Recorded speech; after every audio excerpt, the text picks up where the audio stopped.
Guys ఈరోజైతే ఇక్కడ మనం మిక్చర్ చేసుకున్నాం. చూడండి, ఎవరికైతే రెడ్ లేస్ అంటే రెడ్ చిప్స్ లేస్ ఉంటుంది కదండి, రెడ్ బింగో లేస్ అట్లాంటి అవి ఎవరికైతే ఇష్టం లేదో ఇట్లా వేసుకోండి, సూపర్ అనుకుంటే తింటారు. ఏం చేయాలి నేను రెసిపీ చెప్పాను. ఫస్ట్ 2 మురుముల ప్యాకెట్ తీసుకోండి. ఇగో ఇగో ఇవి లాంటివి. ఇంకో ఇట్లా ఇలా కర్పూస కూడా వస్తుంది. ఇలా మురుమురాల్లో అట్లా వస్తుంది కదా. తర్వాత బింగో లేస్ ఇగో కనపడుతుందా, బింగో లేస్ ఇదిగో ఇది స్పైసీ తీసుకోండి, చాలా బాగుంటుంది. తర్వాత కొంచెం ఇంకో ఈ ఆనియన్ కూడా ఇక్కడే ఉంది. ఇట్లా ఇట్లా పిండుకొని ఆనియన్స్ వేసుకొని ఇంకా ఇంట్లో చేసిన కార్పూస్ ఉంటుంది కదా ఫ్రెండ్స్, అది కూడా వేసినాం. చాలా బాగుంది, మీకు కూడా కావాలా? తినండి.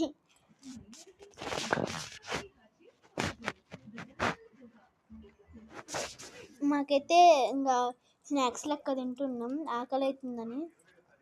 ఇంకా అన్నం కూడా ఉంది, చికెన్ కర్రీ కూడా ఉందని, కానీ మేము చికెన్ లవర్స్ కాబట్టి నైట్ది ఉంచుకుందామని ఇట్లా కొన్ని చిప్స్ ఇవి ఉన్నాయి కదా, లేస్ ఉన్నాయి. నాకు కూడా ఇష్టం లేదండి లేస్, రెడ్ లేస్, అందుకే నేను ఇలా చేసింది. మా చెల్లి ఐడియా చెప్పింది. ఇంకో అయితే మంచిగా ఐడియా చెప్తే ఇంకా నేను కూడా ఓకే అని. కార్పూస్ అయితే మమ్మీ ఇచ్చిన ఐడియా, ఇంకా ఆనియన్స్ అయితే నాదే. ఏదైనా నా రెసిపీ అయితే ప్రతిదీ ఆనియన్ లేకుండా అసలు నేను తినను, ఏది కూడా పెట్టాను. చూడండి నా కోన్ ఎలా ఉంది, మా వదిన పెట్టింది. ఆగవే, ఇదిగో చేయి చూపిని, నీకు బాబీ పెట్టిందిగా.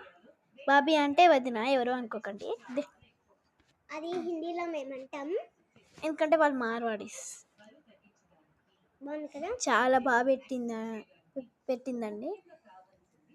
చూడండి ఎంత బాగా పెట్టిందో, సూపర్ పెట్టింది. నాకైతే బాగా నచ్చింది, నా చేతికి కూడా. చెప్పి మెహందీ బాగా పెట్టింది, ఇంట్రెస్ట్ ఉందంట, చాలా బాగా పెట్టింది.